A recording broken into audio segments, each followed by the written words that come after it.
A consciência mascarada. Como andar em um mundo com crise econômica, crise de epidemia e crise política? Como ter clareza no pensamento em meio a tantas exclusões e com todos os nossos referenciais sendo transformados? Sobre as máscaras sociais, sobre as máscaras do preconceito, sobre as máscaras da dor e sobre as máscaras da desigualdade que nos acompanham nesse momento.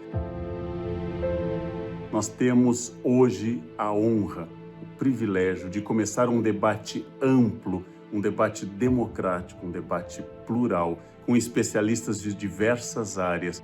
Cada especialista tratará dos muitos dilemas do momento que vivemos e das possibilidades de ter uma visão múltipla e aberta sobre o tema. E assim nós poderemos ter ideias mais claras rumo à construção de um país mais justo, mais igualitário, menos excludente, menos violento, mais capaz de pensar sobre si. A consciência mascarada, Larvatus Prodio, tema desta série do Café Filosófico. Vários aspectos da nossa vida afloraram no contexto da pandemia. Não que não existissem, mas talvez muitos deles estivessem encobertos, difusos, e passaram a ficar evidentes. Desejos individuais, interesses particulares. O mundo privado se viu em tensão e conflito com práticas sociais restritivas, com o bem comum e a vida pública. A que ceder? A que obedecer? As urgências da humanidade diante de um vírus que ameaça a possibilidade de futuro apontam para novas questões e significados sobre a liberdade e a que nos sujeitamos em seu nome. Primeira observação que eu quero fazer com vocês é que as sujeições podem ser mascaradas, mas as liberdades não podem ser mascaradas. Então nós temos que perceber que talvez os autoritarismos, as práticas coercitivas já estão presentes entre nós e nós não necessariamente conseguimos detectar ou não conseguimos necessariamente nomear tudo o que está envolvido dentro desse jogo e desta reflexão e desse mundo que de repente apareceu surpreendente, apareceu do improviso, apareceu assim de uma maneira que abalou a nossa convicção enquanto experiência humana pautada pela racionalidade, pela onipotência dos seres humanos acharem que tudo podem, que tudo dominam e que têm a possibilidade de encontrar respostas imediatas e respostas que sejam cabíveis ao mundo que eles desenharam, que nós, seres humanos, desenhamos. A pandemia, tal como o pensamento filosófico, ela acendeu o alerta que nos unifica a uma determinada ação,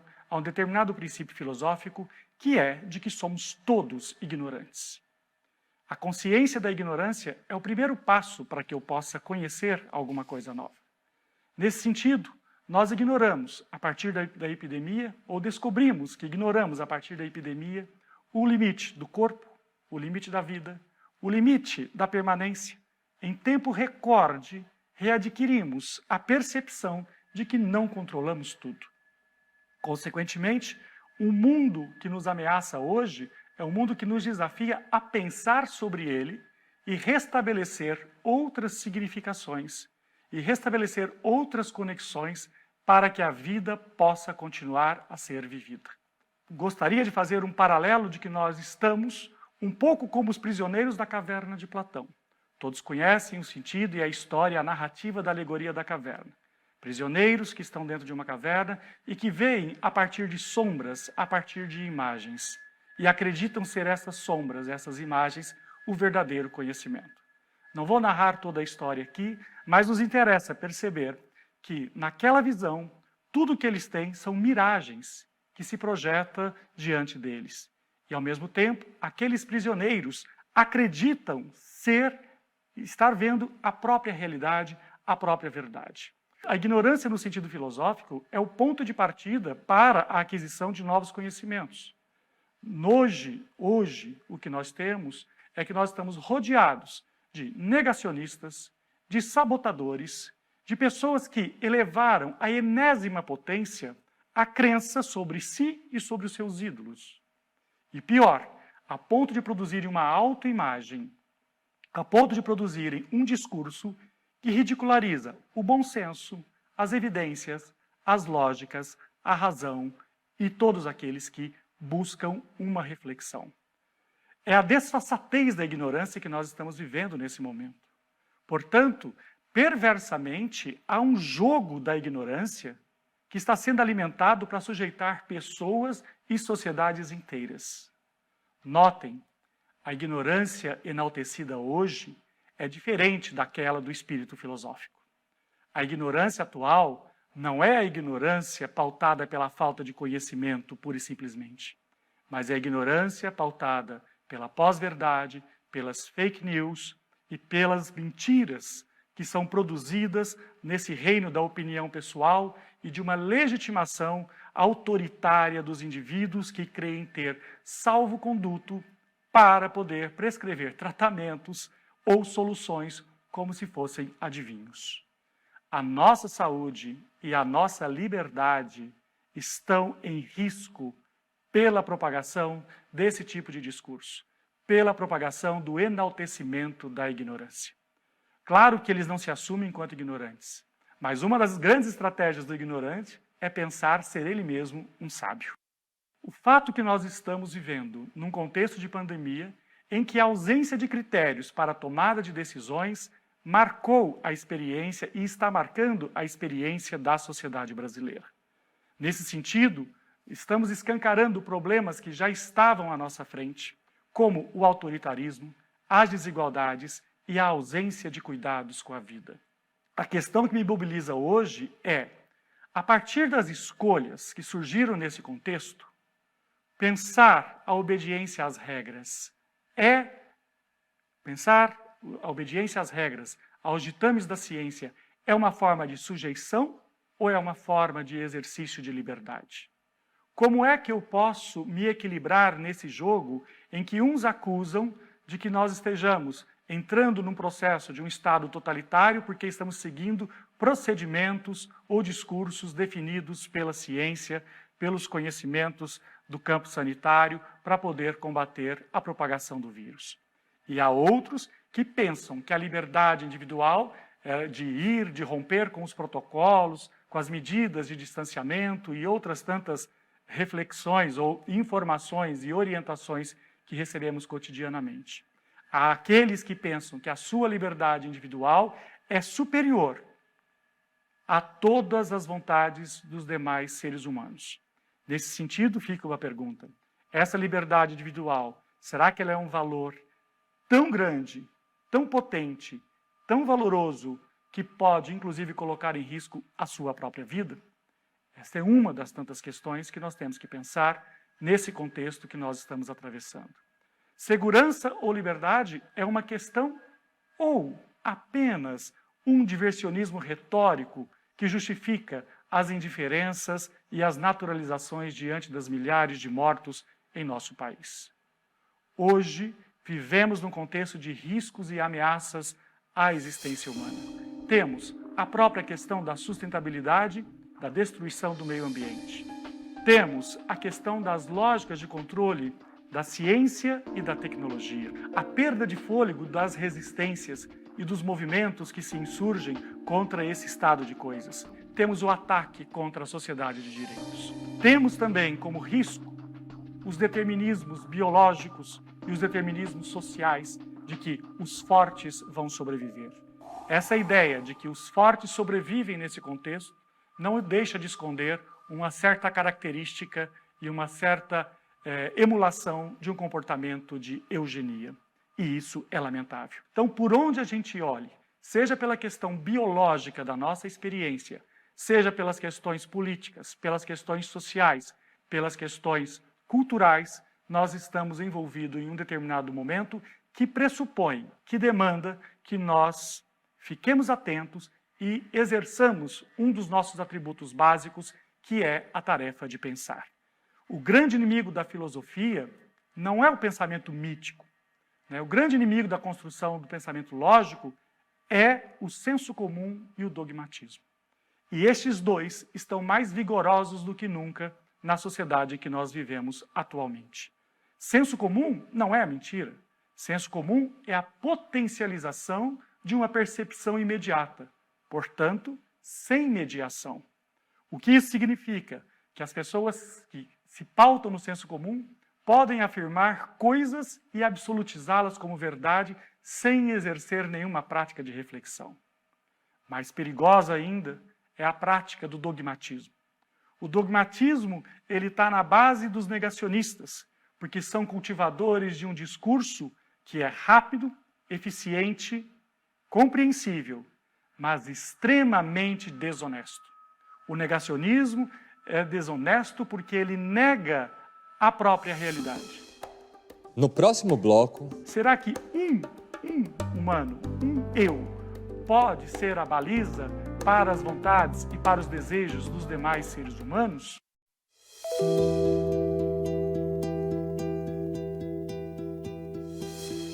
A liberdade individual foi uma conquista valiosa na nossa história, mas o sentido do coletivo, a consciência de vivermos em comunidade, se tornou crucial para a contenção da propagação de um vírus.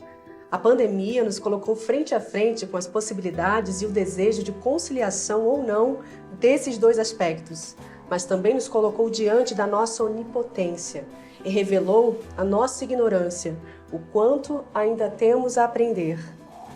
Podemos conhecer e aprender sobre a ciência, sobre os seus protocolos. Podemos conhecer e aprender sobre novas práticas de vivência e de funcionamento da vida social. Podemos conhecer e aprender sobre os limites nossos, os limites sobre si. Quem sou eu? O que posso fazer? O que é lícito? O que é adequado esperar? Qual é o comportamento que eu tenho que ter nesse momento específico em que nós estamos vivendo e atuando? Será que as regras que eu acredito que são válidas para mim, eu admitiria, por exemplo, para os profissionais da área de saúde ou para os profissionais que estão envolvidos no suporte da área de saúde? Coloco um exemplo bem simples. Será que, ao desrespeitarmos regras, toparíamos que todos os profissionais, médicos, enfermeiras e atendentes de um hospital de uma determinada cidade não fossem trabalhar? Então são essas reflexões que envolvem a percepção do meu eu e a percepção coletiva e a busca de um bem comum. O que está de pé no momento em que a ciência, a política, as próprias religiões estão sendo questionadas o tempo inteiro? O que se ganha e o que se perde quando sujeitos dotados de vontade e providos de meios insensíveis ou de meios inseguros para poder definir o que é a verdade, como é que eu posso tomar uma decisão que diga que esta é a melhor decisão? Será que a categoria do humano se reduz a apenas minha vontade particular? Será que um humano, um eu, pode ser a baliza para as vontades e para os desejos dos demais seres humanos? Então, como é que eu posso definir liberdade ou sujeição com princípios instáveis? Como que eu posso pensar se eu devo seguir, aceitar ou não uma determinada regra a partir desse jogo? Ai dos homens que não usam em toda a sua plenitude o direito e o atributo de pensar. Se um pássaro em pleno voo parasse subitamente de usar suas asas, o poder de voar que lhe foi dado, o atributo do equilibrar-se no ar e viajar às distâncias etéreas, cairia miseravelmente no chão. Se um homem para de pensar por preguiça ou por estultícia, todos os desastres lhe podem acontecer. Se seu pensamento não responde ao que vê em seus olhos, pode jogar-se no fogo e na água e perecer queimado ou afogado. Os tiranos não gostam que as pessoas pensem. Fazem um grande esforço para que o pensamento seja deformado, tentando estabelecer uma espécie de fábrica de pensamento, de modo a que todos, não pensando pela própria mente, passem a pensar pela mente do despotismo dominador.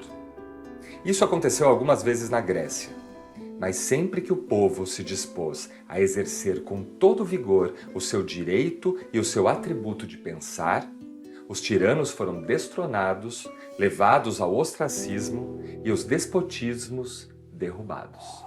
A advertência do Teócrito é muito explícita. nem precisa fazer grandes comentários. No entanto, tem duas grandes advertências aqui. A primeira delas é a nós mesmos, quando nós recusamos a tarefa de pensar. A associação que ele faz com o pássaro, que em pleno voo para de bater asas e cairia, é isso que acontece conosco, quando, envolvidos, seduzidos por qualquer outro tipo de discurso ou por qualquer outro tipo de prática, abdicamos da nossa capacidade de pensar. E aí tem a segunda advertência, que é a tarefa dos tiranos que buscam deformar o pensamento. Essa fábrica de seguidores, essa manada que se replica de tempos em tempos e que vivem aí a nos incomodar nas redes sociais, nas nossas falas, nas nossas conversas, isso indica que, evidentemente, temos um problema sério e uma dificuldade ainda maior para podermos superar os impasses que essa situação da pandemia nos trouxe. Não existe possibilidade de liberdade gratuita. Não existe possibilidade de liberdade como simplesmente uma dádiva. A liberdade, ela tem que ser buscada, ela tem que ser conquistada e ela tem que ser cultivada. E ela é cultivada a partir das nossas reflexões. Ela é cultivada a partir das nossas experiências do pensar, do diálogo, da possibilidade de debater, de contestar, de ouvir a opinião divergente. E é isso que nós precisamos ter, de uma maneira respeitosa, de uma maneira que fundamente ações que levem à produção de um bem comum e de uma nova realidade. Então, portanto, a questão entre liberdade e sujeição que aparece no debate hoje, ela tem que ser reposicionada porque não se trata simplesmente de uma liberdade individual sobre ir e vir. Trata-se de algo muito mais amplo. Quando eu estou falando aqui em liberdade, eu tenho que pensar por que é que eu tenho que me submeter a certos protocolos. É óbvio que o critério que está aí é o critério da razão, é o critério do conhecimento e das evidências que esses conhecimentos nos trazem para que nós possamos dizer que estamos vivendo um determinado momento e que a pandemia nos impõe uma determinada restrição, por exemplo, de ir e vir, sem dúvida alguma, mas essa restrição, ela tem também um apelo e uma determinada lógica que pode resultar num benefício para nós mesmos, para as nossas vidas. Você não pode tomar como sinônimo de liberdade uma escolha coletiva que significa o equívoco, que significa a ameaça. E nem pode tomar como sujeição a obediência a um princípio que pode representar esse bem que nós tanto buscamos. Então aqui se entrelaçam o mínimo de racionalidade, né, e se entrelaça a questão ética. A liberdade não está desprovida do componente ético. A liberdade não pode ser exercida na negação de um pressuposto básico do respeito à vida humana. Nesse sentido, as lógicas da sociedade assustam quando uma parte significativa do grupo no qual nós vivemos, no grupo do qual nós fazemos parte, elogia a ignorância, a disfarçatez, né, a indiferença, a insensibilidade e assim por diante. Então nós devemos repensar e recuperar que há muitos princípios e instâncias que estruturam o nosso modo de viver.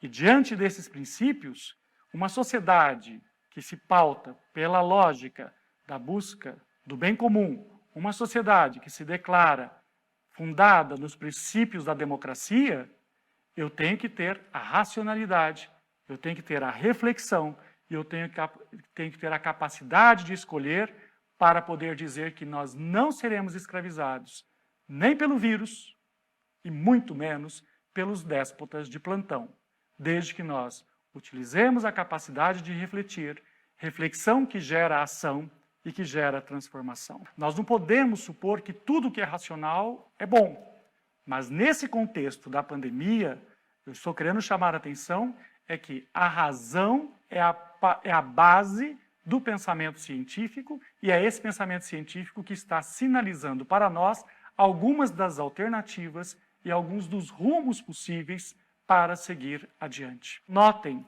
o fato de que exista a razão e de que exista a lógica não pressupõe que exista um comportamento ético compatível com ele ao mesmo tempo. Nem sempre o comportamento ético está associado a uma determinada prática racional e científica. Por isso, a necessidade de refletirmos sobre tudo, sobre a política e sobre a ciência. A ciência não pode ter a autonomia da ação sem os pressupostos éticos que nós estamos mencionando nessa nossa conversa. Ao defender a ciência, ao defender o conhecimento, ao defender a racionalidade, é porque nós estamos supondo que existam comportamentos e pautas éticas mínimas que permitam avançar na compreensão do mundo em que nós vivemos e na superação dos impasses que estamos nos dias de hoje. A minha pergunta para você é a seguinte: tem se discutido muito sobre o papel da ciência nesse momento, nessa fase das nossas vidas. O George Agamben, por exemplo, lá no começo da pandemia, lançou uma discussão importante, alertando para o fato de que a ciência pode se tornar uma nova religião e nos controlar pelo medo, pautar as nossas relações, pelo medo do contágio. E ele alertava para isso. No entanto, eu vejo uma coisa diferente. Eu tenho talvez uma percepção distinta do que está acontecendo. Não é exatamente que a ciência está pautando as nossas relações, mas eu vejo isso sim um tremendo, um enorme e muito preocupante negacionismo científico. E eu não sei muito bem como é que você está avaliando essas coisas, e a minha pergunta para você é: como é que é? Eu li os seus textos, eu entendi perfeitamente a polêmica em torno do Agamben. E eu tendo a concordar com você. Claro que nesse momento, a ciência aparece e ela emerge com um protagonismo, porque as questões que estão sendo demandadas são de ordem científica. Não adianta a minha opinião, enquanto professor de filosofia ou de história, sobre como é que se combate o coronavírus. Interessa saber como é que os profissionais que estão ligados e que estudam o tema podem agir, atuar e que levem a esta preservação do bem comum. Que o negacionismo, ele parte daqueles que são, que eu mencionei bastante aqui nessa conversa de hoje, aqueles que são abertamente sabotadores, abertamente pessoas sem muito escrúpulo para poder negar a ciência apenas para legitimar as suas vontades políticas, mas também vemos que, às vezes, esse negacionismo ele tem um ponto de contato com o outro espectro do universo político. Como? Quando as pessoas acham que a pandemia ela é uma invenção. Creio que naquele momento e naquele texto, nessa intervenção do Agamben, é de uma grande infelicidade, sim. As advertências que ele nos faz são importantes, são necessárias, fazem sentido do ponto de vista de que corremos o risco de termos, virar uma prática cotidiana, o cerceamento de certas liberdades. Corremos o risco de perdermos certos direitos. Porém, nesse momento, questionar dados, questionar evidências, como os milhares de mortos, não significa dizer, pura e simplesmente, que a ciência não está fazendo a sua parte. Então, nesse sentido, eu acho que nós temos que olhar com muito cuidado os processos que nós temos aqui. É óbvio que, desde várias décadas, o conhecimento científico tem sido questionado, porque o conhecimento científico não é neutro. O conhecimento científico esteve na base do nazismo. Mas, ao mesmo tempo, o conhecimento científico também esteve na base da erradicação de várias doenças e de várias enfermidades. O conhecimento científico também nós podemos também ter ciência a serviço da vida. Então, não é a ciência pela ciência. Por isso que na minha conversa, ou pelo menos na minha fala, esse momento que nós estamos vivendo, ele articula o discurso da ciência, o reconhecimento e até o empoderamento do discurso científico, mas ele não pode estar desligado do seu comprometimento ético e, consequentemente, do seu papel político. E aí é fundamental lembrar de uma coisa. Um povo que se acostuma à liberdade, voltemos a Maquiavel, ele não vai aceitar perder a liberdade facilmente. Mesmo que venham esses discursos de controle, nós seremos capazes de recuperar e seremos capazes, não da mesma forma, mas seremos capazes de problematizar e de reivindicar o nosso espaço. Porque sem a liberdade é um ar. Da mesma maneira que nesse contexto da pandemia nós estamos brigando pelo ar, a liberdade é o ar que nos permite sonhar e continuar vivos.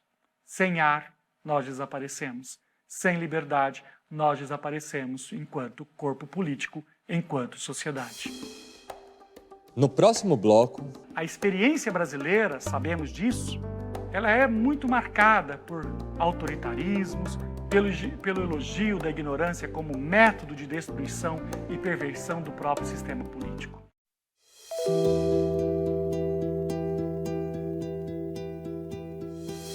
Se acaso hoje nascesse um povo completamente novo, que não estivesse acostumado à sujeição nem soubesse o que é a liberdade, e que ignorasse tudo sobre uma e outra coisa, incluindo os nomes, e se lhe fosse dado a escolher entre o ser sujeito ou viver a liberdade, qual seria a escolha desse povo?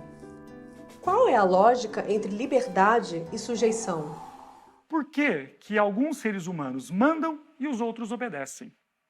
A lógica da liberdade e sujeição está no embrião desta questão, está na gênese dessa questão.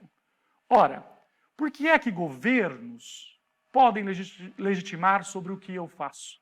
Por que que instâncias, instituições e corpos podem ser submetidos, sujeitados a determinadas ações de instituições, de outras instituições?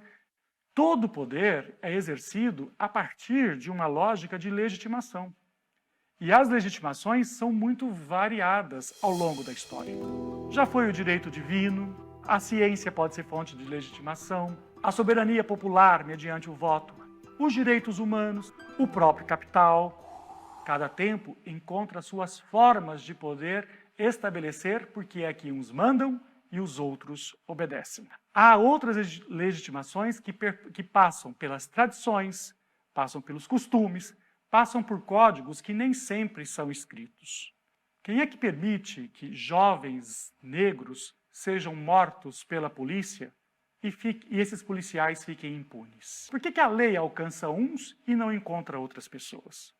Eu quero chamar a atenção para vocês é que a legitimação da vontade popular, ela não é a base para tudo. E se a minha vontade for de me submeter a um déspota? E se a minha vontade for tornar-me escravo? É possível existir isso?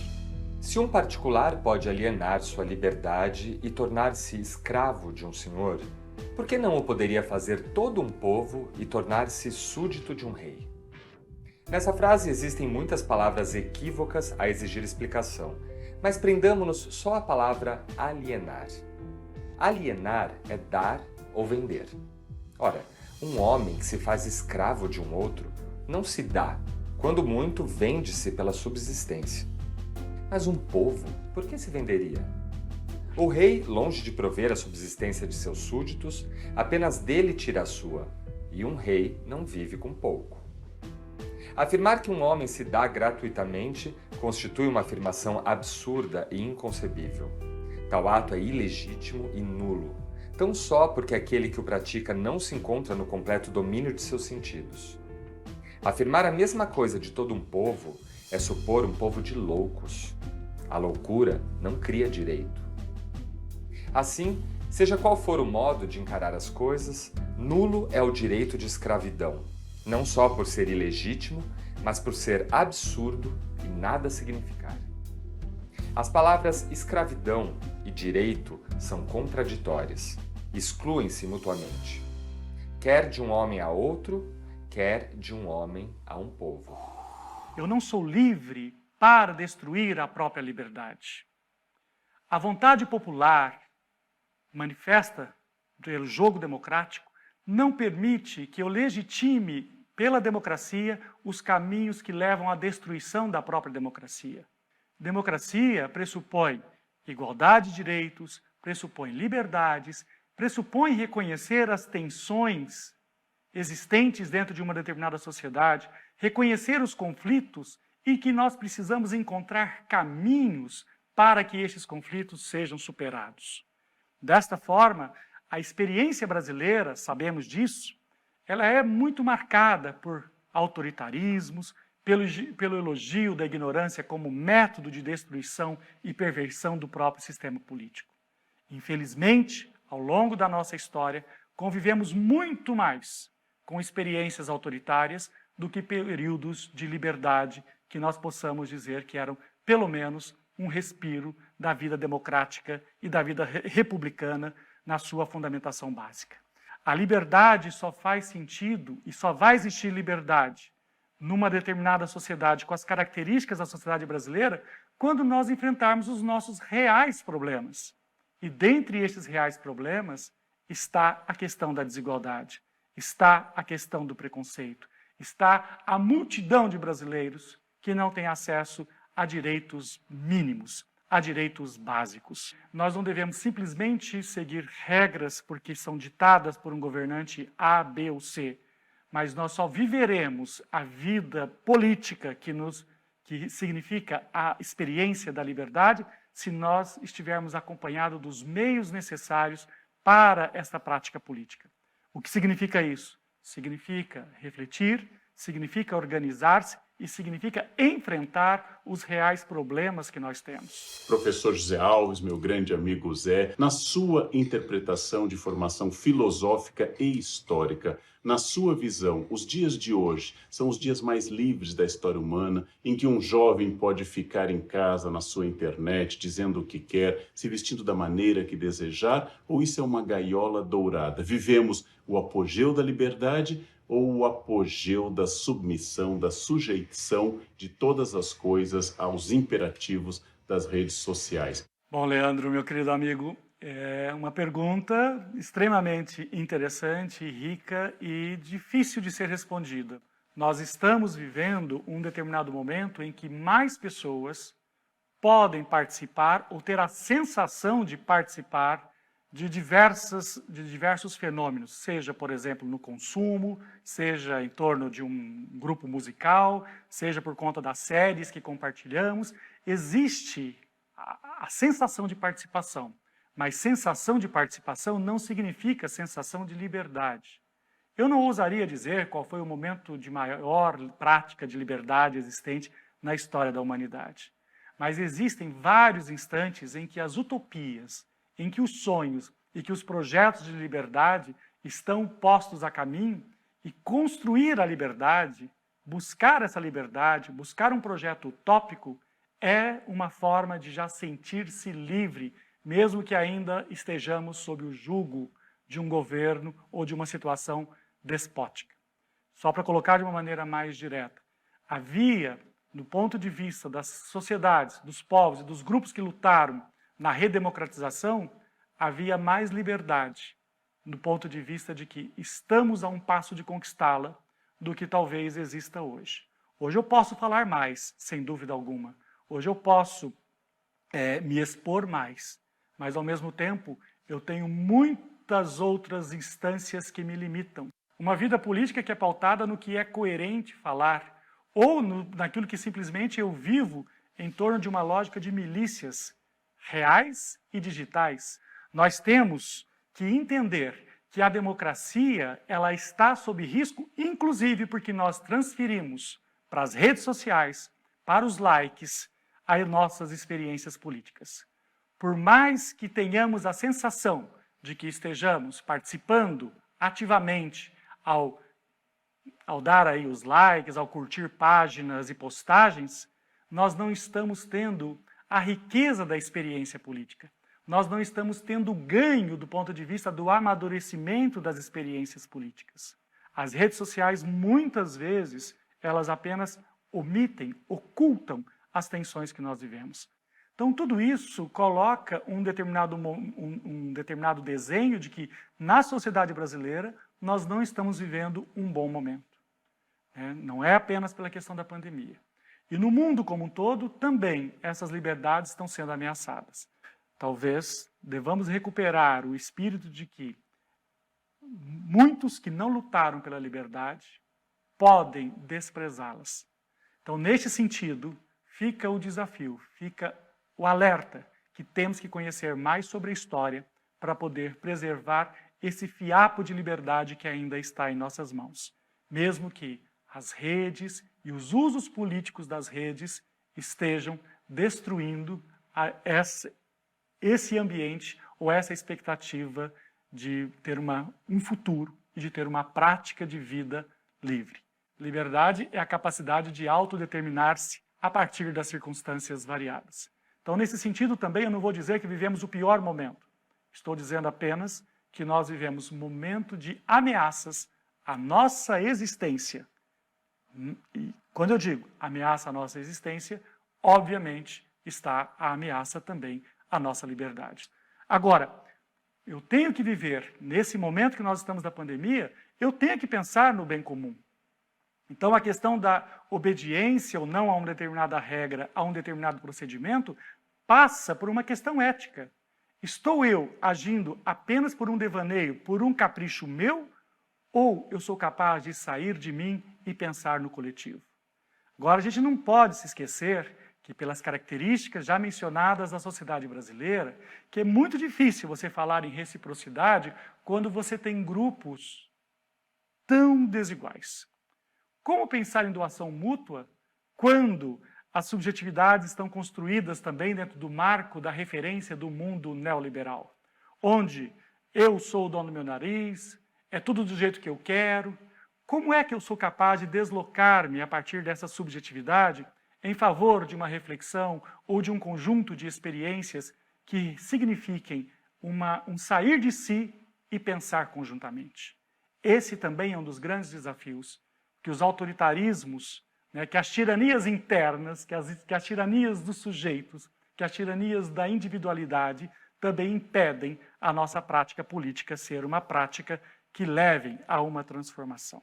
Nós vivemos também as tensões entre sujeitos e normas. Nós queremos que as regras funcionem para os outros, mas não queremos ou não pensamos muito que nós mesmos devamos seguir e obedecer às regras pelas quais nós mesmos supomos e acreditamos que deveriam ser seguidas. O que eu quero dizer com isso?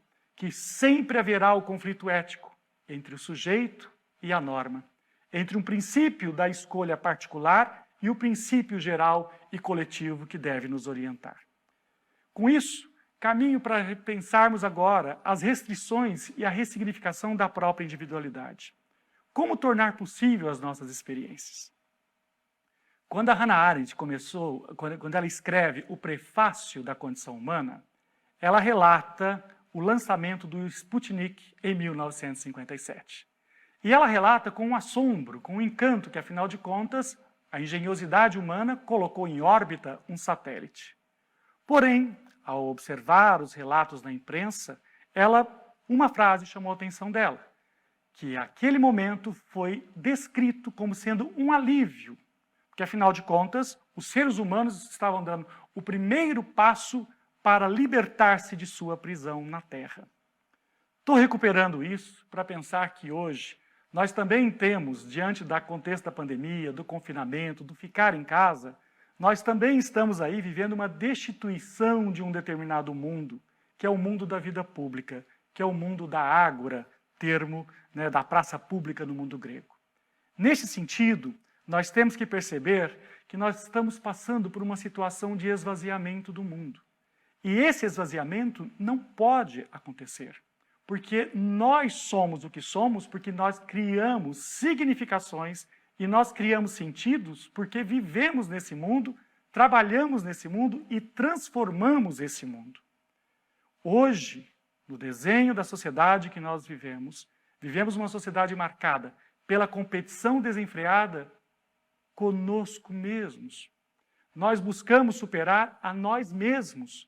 Então, nós estamos num determinado momento em que pulverizam os interesses das pessoas de um lugar de tal forma que fica difícil dizer o que é que nós esperamos do futuro. É difícil hoje dizer e sinalizar para onde é que nós estamos caminhando. E tudo isso leva a um embaraço, a uma determinada condição social que produz em nós a sociedade do cansaço. Precisamente frente à vida desnuda, que acabou se tornando radicalmente transitória, reagimos com hiperatividade, com a histeria do trabalho e da produção. Também o aceleramento de hoje tem muito a ver com a carência de ser. A sociedade do trabalho e a sociedade do desempenho não são uma sociedade livre. Elas geram novas coerções. A dialética de senhor e escravo está, não em última instância, para aquela sociedade na qual cada um é livre e que seria capaz também de ter tempo livre para o lazer. Leva, ao contrário, a uma sociedade do trabalho, na qual o próprio senhor se transformou num escravo do trabalho. Nessa sociedade coercitiva, cada um carrega consigo seu campo de trabalho. A especificidade desse campo de trabalho é que somos ao mesmo tempo prisioneiro e vigia, vítima e agressor. Assim, acabamos explorando a nós mesmos. Com isso, a exploração é possível mesmo sem o senhorio. Somos prisioneiros e vigia. Somos vítima e agressor ao mesmo tempo. Estas ideias, elas são muito importantes para nós compreendermos o colapso que nós vivemos no mundo atual. Um colapso marcado aí pelo excesso. Excesso de competição, excesso de expectativas de futuro. Nós vivemos, consequentemente, com uma questão que, se nós temos um excesso de expectativas, um excesso de trabalho, um excesso de atividades, nós temos um esvaziamento também da nossa própria interioridade. Porque nós adoecemos com essa sociedade em que nós temos que disputar o tempo inteiro com o que nós fazíamos. Viver numa sociedade de performance é uma chave para uma série de problemas que nós estamos vivendo no contexto atual.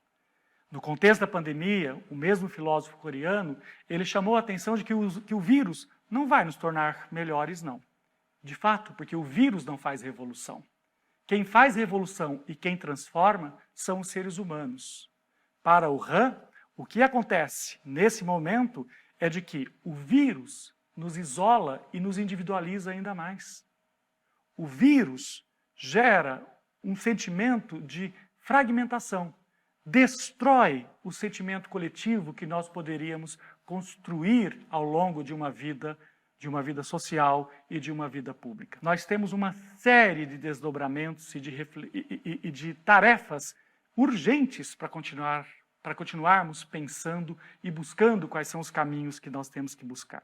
Buscar os caminhos que nós almejamos para a sociedade e para a vida e que nós temos. Neste sentido, liberdade e sujeição têm múltiplos desdobramentos. Um deles, no assombro do impacto da pandemia, como a gente mencionou ao longo dessa conversa toda, que nós redescobrimos o quanto nós somos vulneráveis. Consequentemente, essa nossa prepotência tem que se dobrar à própria natureza. Temos desdobramentos dessa reflexão em torno das questões políticas e do autoritarismo que viceja, no ódio às diferenças, na incapacidade de conviver com pessoas que sejam muito distintas de mim ou que tenham um pensamento que não é o da minha bolha, o que não é do meu grupo. Neste sentido, nós também temos a tarefa de que refletir sobre liberdade e sujeição pressupõe redescobrir sobre o que somos e qual o nosso sentido de existência. Qual é o nosso sentido qual o sentido da nossa vida interior e o que nós estamos escolhendo para o futuro. No próximo bloco, fomos lançados num determinado precipício de vínculos trabalhistas precários.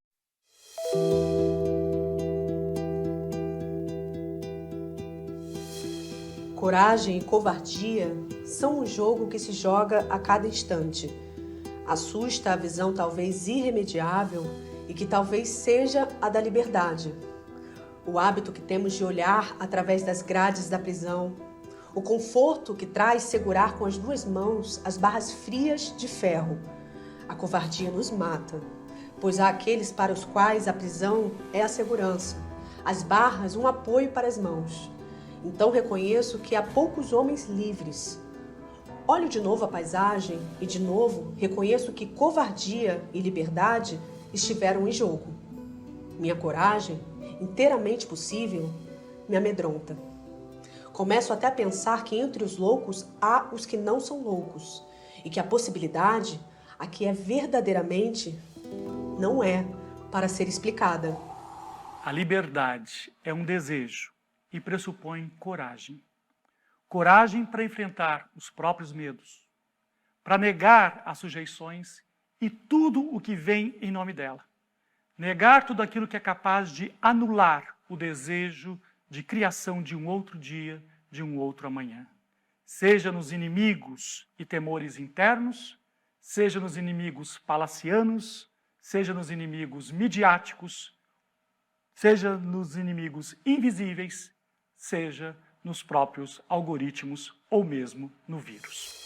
Eu gostaria de ponderar com você sobre esse binômio liberdade e sujeição no mundo concreto, cotidiano. Como você o vê em relação ao mundo do trabalho e as relações de trabalho, onde o bem-emprego é cada vez mais raro e caro e, ao mesmo tempo, as relações de trabalho atravessadas pela algoritmização, plataformização, databasificação da vida. E isso atinge a todos nós, né? De forma ampliada e em dimensão planetária. Isso não repõe e faz repensar as relações entre o espaço público, privado e doméstico, bem como, diante da experiência do Covid vida, a noção de liberdade e sujeição não tiveram que se deparar e encontrar com a ideia de cuidado de si e de cuidado com o outro? As relações do mundo do trabalho elas já estavam precarizadas antes da pandemia. E o desenho que nós passamos a experimentar nesse momento não nos permite ter muita convicção em relação ao que virá na sequência, né? Do nada, ou de repente, ou de quase de uma hora para outra, um determinado perfil profissional, que é um perfil mais estudado, com maior formação, levou o seu trabalho para dentro de casa. Consequentemente, eu tenho uma dinâmica de vivência, né, e de um certo empobrecimento do meu convívio se eu tiver que ficar permanentemente trabalhando em casa. Por quê? Não estou dizendo que o home office seja ruim, estou simplesmente dizendo que na oportunidade de estar com pessoas diferentes de mim, coisas que tanto a escola quanto os locais de trabalho permitem, eu aprendo a dialogar e aprendo a ter práticas de respeito com as diferenças. Nas relações de trabalho, quando nós convivemos no espaço físico de um lugar de trabalho, da mesma forma que convivemos na escola, nós aprendemos, porque aprendemos muito além do próprio ofício. Aprendemos a dar testemunho das diferenças entre as pessoas. Então, acho que essa é uma primeira questão.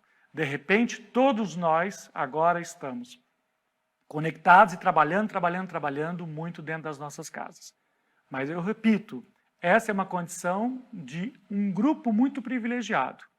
A maior parte das pessoas está ou desempregada ou no subemprego.